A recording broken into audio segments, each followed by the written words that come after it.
정순신 변호사, 이동관 위원장의 자녀처럼 부모가 권력이 있으면 가해자는 아무런 문제 없이 명문대를 들어가고 피해자는 오히려 정상적인 학교 생활을 못하고 트라우마에 시달리며 두려움에 속해 지내야 한다는 것이 너무 안타까웠습니다.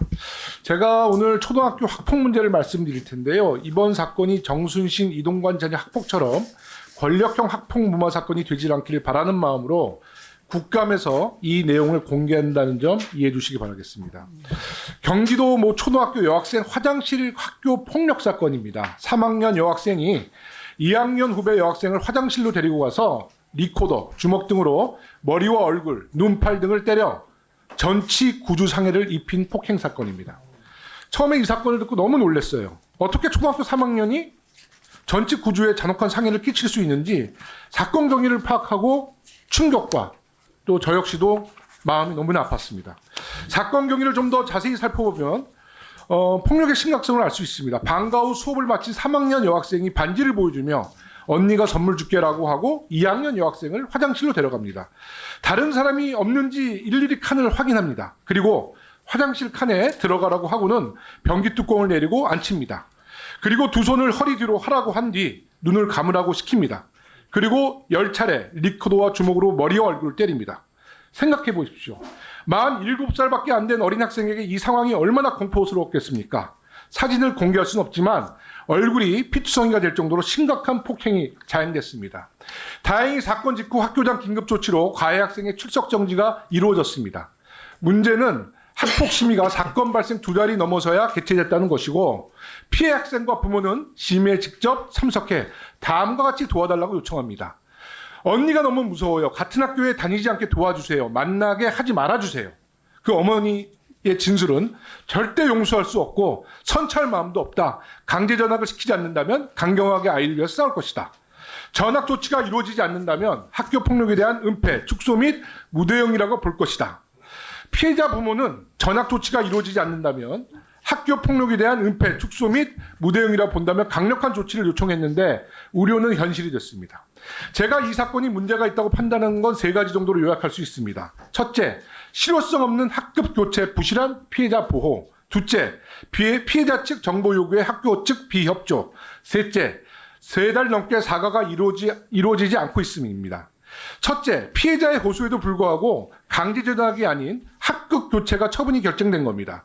가해 학생은 3학년이고 피해 학생은 2학년인데 과연 학급 교체가 피해 학생의 어떤 실효성이 있겠습니까? 피해 학생의 입장을 고려하지 않는 조치라고 볼 수밖에 없습니다. 둘째, 피해 학생 부모가 공문을 송달하기 위해 학교에 가해 학생 부모의 우편물 수취인 정보를 요청했는데 학교에서 전혀 협조하지 않고 있는 점도 이해가 안 가고요. 셋째, 사건 발생 3달이 지나도록 사과가 이루어지지 않았습니다. 학교의 소극적 대응도 매우 아쉽습니다. 결과적으로 학교와 교육청에서 피해자의 호소를 외면한 것이죠. 학폭위의 심의 결과를 보면 이해가 안 되는 부분이 더 있어요. 심각성이 제일 높을 때 최고점 4점이 나옵니다. 심각성, 화해 정도는 4점, 고의점 3점이 나오는데 가장 의아한 거는 지속성이 1점 부과했다는 거예요. 폭행은 한 번이 아니었습니다. 폭행이 있기 일주일 전에도 같은 방식으로 1차 폭행이 있었는데 일주일간에 2번 연속 유사한 폭력을 행사한 거거든요. 근데 화해와 반성이 이루어지지 않았기 때문에 이후에도 충분히 지속성이 있을 수 있고 보복행위도 우려되는 상황을 고려하지 않고 지속성을 낮게 판단하는 것이 적절한지 의문이 듭니다. 총점 16점부터 강제 전학 처분인데 15점을 받아 딱 1점 차이로 가해 학생은 강제 전학을 면하게 된 것이죠. 이번 학폭위 판단에 대해 일부 사람들은 심사위원들이 강제 전학 조치가 부담스러워 점수를 조정한 것 아니냐 이런 의구심을 갖고 있고요. 학부모들도 동의하고 가해 학생의 전학을 요구하며 이 사건은 일파만파 파장이 일어나고 있습니다. 지금까지 말씀드렸던 학폭 사건은 지금부터 다른 의혹이 또 제기됩니다. 핵심은 가해 학생의 부모가 고위직 공무원이라는 것인데요. 저희 의원실에서 제보를 받고 한 달 넘게 확인한 결과 지금 보여드리는 사진 이 한 장으로 의혹은 사실로 확인됐고 알 수 없었던 정황까지 파악할 수 있었습니다. 이 학폭 사건의 가해자의 아버지는 대통령실 김승희 의전 비서관입니다. 김건희 여사와의 대학원 최고위 과정 인연으로 지난 대선 때 윤석열 캠프에 합류해서 의전 비서관까지 올라간 한간에서는 김건희 여사의 비선 실세로 알려진 인물이기도 합니다. 그런데 이 사진은 가해 엄마, 김승희 비서관의 부인 카톡 프로필에서 확인할 수 있었다는 겁니다. 남편과 대통령이 함께 있는 사진을 올려놨으니 카톡을 주고받는 학부모들과 선생님까지 아이의 부모가 누군지 충분히 짐작할 수 있지 않았겠습니까? 그런데 카톡 프로필에 이 사진을 올린 시점을 보면 다분히 의도가 있어 보여요. 7월 19일에 프로필 메인 사진이 교체됐는데 이날은 학교장이 긴급 조치로 가해 학생의 출석 정지를 내린 날입니다.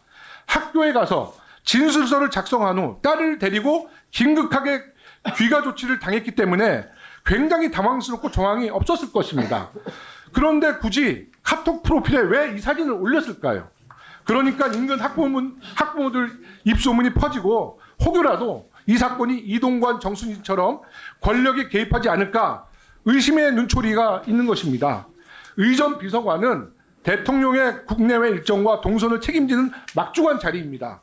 대통령 부부의 각종 국내외 행사를 밀착해서 보좌하기 때문에 누구보다도 처신에 신중함을 기해야 하는데 보안에도 각별히 신경을 써야 되는 그 핵심 참모가 그 부인은 그 남편의 사진을 대통령 측근에 그 위세로 과시하는 것은 매우 부적절한 태도로밖에 볼 수 없습니다. 더 적절치 못한 건 그 가해자 어머니의 진술이에요. 아이의 이런 행동을 일종의 사랑의 매라고 생각했다고 기술한 겁니다. 초3이, 초2에게 가한 폭력이 그것도 전치 9주에 상해를 입혔는데 사랑의 매라고 비유한 것은 정말 충격적인 것입니다. 이거는 가해자 측에서 피해자의 고통을 전혀 공감하지 못한 태도이기도 합니다. 김승희 비서관은 이번 학폭 사건의 가해자로서 부모로서 피해 학생과 가족들에게 진정성 있는 사과를 하고 공인으로서 책임을 져야 할 것입니다. 사건이 발생한 지 3달이 지났지만 아직도 피해자 부모에게 사과 한번 하지 않았다는 건 공인의 자세가 아닙니다. 윤석열 정부가 학교 폭력의 문제를 또다시 간과하지 않는지 김승희 비서관의 거취를 지켜보겠습니다. 저는 이번 사건이 정순신, 이동관 자녀 학폭처럼 권력형 학폭 무마 사건이 되지 않기를 바라는 마음으로 국감에서 이 내용을 공개한 것입니다. 과거에 덮인 사건이 아니라 진행되는 사건이에요.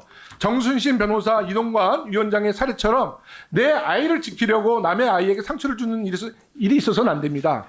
무엇보다 어린 나이에 자녀가 반성하고 성찰하며 성장할 수 있는 기회를 뺏어가는 것은 부모의 올바른 역할이 아닌데 우리 이 사실을 우리 임태희 교육감님은 보고 받으셨습니까?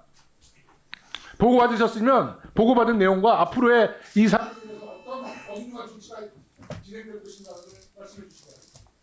예, 지금 말씀하신 사항 충분히 잘 알겠습니다.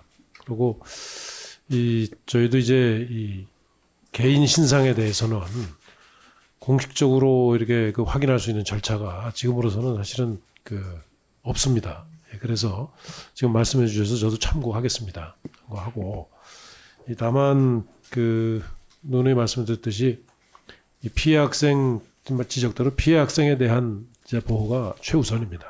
예, 그래서 그런 목적으로 하되 또 가해 학생이라고 해서 지금 초등학교 저학년이기 때문에 가급적 또 교육적 해결을 해야 되는 또 교육적 책무성이 있습니다. 그래서 지금 말씀하신 사항 충분히 아주 감안해서 이 문제는 아주 엄정하고 또 좀 교육적으로 제대로 처리될 수 있도록 교육청도 챙기겠다는 말씀드립니다. 네. 예. 네.